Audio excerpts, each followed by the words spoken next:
বাজারে কাঁচা আম থাকতে থাকতে ঠিক এইভাবে টক ঝাল মিষ্টি আমের নাড়ু বানিয়ে সকলকে খাইয়ে দেখুন।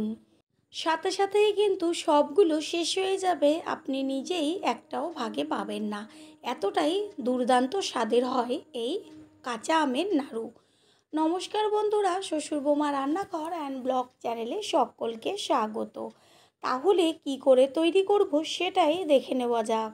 প্রথমেই এইখানে কাঁচা আম নিয়েছি আর আমগুলোকে ভালো করে জল দিয়ে ধুয়ে তার খোসাটা ছাড়িয়ে নেব। আমগুলোর খোসা ছাড়িয়ে নিয়ে তারপরে একটা গ্রেটারের সাহায্যে গোটা আমটাকেই কিন্তু ঘষে নিতে হবে। যত ছোট সাইজের গ্রেটার হবে ততই কিন্তু নাড়ুটা ভালো হবে। একটা আম কিন্তু গ্রেট করে নেওয়া হয়ে গেল আর দেখাই যাচ্ছে একদম কিন্তু ছোট আর সরু হয়েছে। এইভাবে সমস্ত আমগুলোই গ্রেট করে নিয়ে ফিরে আসছি। সমস্ত আমগুলো এখানে গ্রেট করে নেওয়া আছে। 500 আম আমি এইখানে গ্রেট করেছি। এরপর গ্রেট করা আমের মধ্যে দিয়ে দিচ্ছি চিনির গুঁড়ো। চিনির গুঁড়োটা যদি ব্যবহার করা হয় তাহলে কিন্তু বেশি ভালো হয় আর বেশ অল্প সময়েই চিনি গলে শিরায় পরিণত হবে। চামচের সাহায্যে ভালো করে চিনি দিয়ে গ্রেট করে নেওয়া আমটা মিশিয়ে নিয়ে তারপরে একটা ঢাকনা দিয়ে ঢেকে দেব 10 থেকে 15 মিনিট। আর যদি গোটা চিনিদানা ব্যবহার করা হয় তাহলে কিন্তু আরেকটু বেশি সময় লাগবে শিরাতে পরিণত হতে। যেহেতু নাড়ু তৈরি করা হবে সেই কারণে চিনির পরিমাণটা কিন্তু একটু বেশি দিতে হবে পাকটা ঠিক মতন হবার জন্য। ঢেকে রাখা হলো আর এই দিকে গ্যাসের ওভেনে কড়াই বসিয়ে দিয়ে দিচ্ছি শুকনো লঙ্কা। শুকনো লঙ্কা যেহেতু একটু ভাজতে বেশি সময় লাগে তার কারণে আগে দিয়েছি শুকনো লঙ্কা।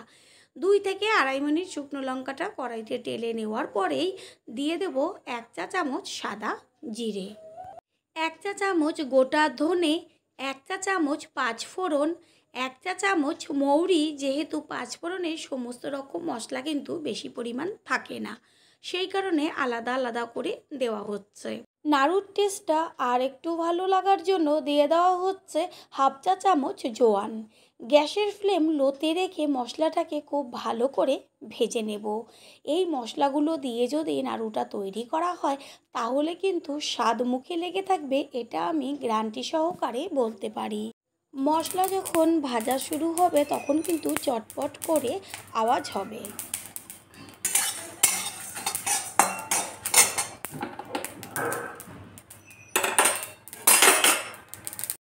মশলার থেকে সুন্দর গন্ধ বেরোচ্ছে আর ভাজা কিন্তু কমপ্লিট। গ্যাস অফ করে দিয়ে একটা প্লেটে ঢেলে নিয়ে ঠান্ডা করে গুঁড়ো করে নেব। আর এই দিকে ঢাকনাটা সরিয়ে দিয়ে দেখে নেব যে চিনির গুঁড়োটা দেওয়া হয়েছিল সেটা গলেছে কিনা। সম্পূর্ণ কিন্তু গলে গেছে আর বেশ আমের থেকেও জল ছেড়েছে আর চিনিটা গলেও জল হয়ে গেছে। এরপর গ্যাসের ওভেনে কড়াই বসিয়ে কড়াইয়ের মধ্যে দেব চিনি দিয়ে মাখিয়ে রাখা আম। গ্যাসের ফ্লেম প্রথমে একটু হাই করে দেব আর এর মধ্যে দেব স্বাদ অনুযায়ী লবণ আর অল্প করে 1/2 চা চামচের থেকেও কম হলুদ গুঁড়ো, 1/2 চা চামচ ছোটো চামচের লঙ্কার গুঁড়ো। তারপরে ভালো করে কিন্তু নেড়েচেড়ে মিশিয়ে নিতে হবে। পুরনো বন্ধুদের সবসময় আমাদের পাশে এইভাবে ভালোবেসে সাপোর্ট করার জন্য অনেক অনেক ভালোবাসা। যখন পুরো টকবক করে ফুটতে শুরু করবে তখন কিন্তু গ্যাসের ফ্লেম লোতে রাখতে হবে। আর এই দিকে মশলাটা ঠান্ডা করে নিয়ে গুঁড়ো করে নিয়েছি। লো ফ্লেমে রেখে কিন্তু নাড়ুটাকে তৈরি করতে হবে, তাহলে পাকটা খুব ভালো আসবে। ঠিক যেমন নারকেলের নাড়ু তৈরি করা হয় তেমনভাবেই কিন্তু আমেরও নাড়ুটা তৈরি করতে হবে। নতুন বন্ধুদের আমাদের চ্যানেল ভিজিট করার জন্য আন্তরিক শুভেচ্ছা। আমাদের রেসিপিগুলো যদি ভালো লেগে থাকে সাবস্ক্রাইব করে দেওয়ার অনুরোধ রইল ও পাশে থাকা বেল আইকনে ক্লিক করলে পরবর্তী ভিডিওগুলো সবার আগে আপনাদের কাছে পৌঁছে যাবে। যখন আমের থেকে অর্ধেকের বেশি জল টেনে যাবে ঠিক সেই সময় কিন্তু দিয়ে দেব যে গুঁড়ো করে মশলাটা রেখেছি সেই মশলা। তারপরে ভালোভাবে কিন্তু নেড়েচেড়ে মিশিয়ে নিতে হবে আর বারে বারে কিন্তু নাড়তে হবে, না হলে নিচটা ধরে যাবে। আমের থেকে যত জল টানবে আর শিরাটা যত ঘন হবে ততই কিন্তু কালারটা আস্তে আস্তে গাঢ় হতে শুরু হবে। এত সুন্দর একটা কালার আসে, দেখলে পরে যেন মনে হবে পুরো নারকেলেরই নাড়ু। দেখাই যাচ্ছে যে কত সুন্দর শুকনো একটা আঠালো ভাব চলে আসছে। আর যখন আঠালো ভাব হয়ে যাবে তখন কিন্তু ঠিক এক জায়গাতেই বেশ একটা দলার মতন পাকানো হয়ে যাবে। নাড়ুর কিন্তু পাক একদম হয়ে গেছে।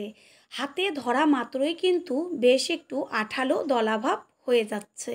তার মানে এইটা পারফেক্ট রেডি। গ্যাস অফ করে দিয়েছি, এইবার একটা প্লেটে তুলে নেব।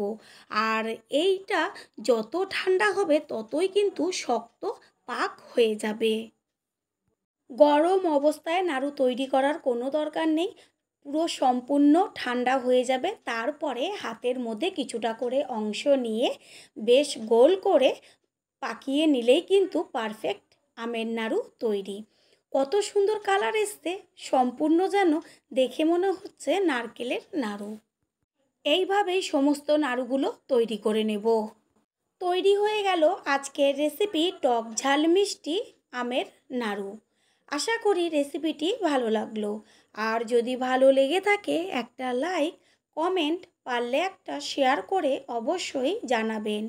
আপনাদের দেওয়া একটা লাইক ও একটা শেয়ার কিন্তু আমাদের কাছে অনেক অনেক গুরুত্বপূর্ণ। আর ঠিক এইভাবে নাড়ু তৈরি করে সকলকে খাইয়ে নিজে খেয়ে কমেন্ট করে জানিয়ে যাবেন যে কেমন টেস্ট হলো। All friend, thanks for watching my video. আপনারা সকলে ভালো থাকবেন, সুস্থ থাকবেন। আবারও দেখা হবে অন্য কোনো রেসিপির এপিসোডে।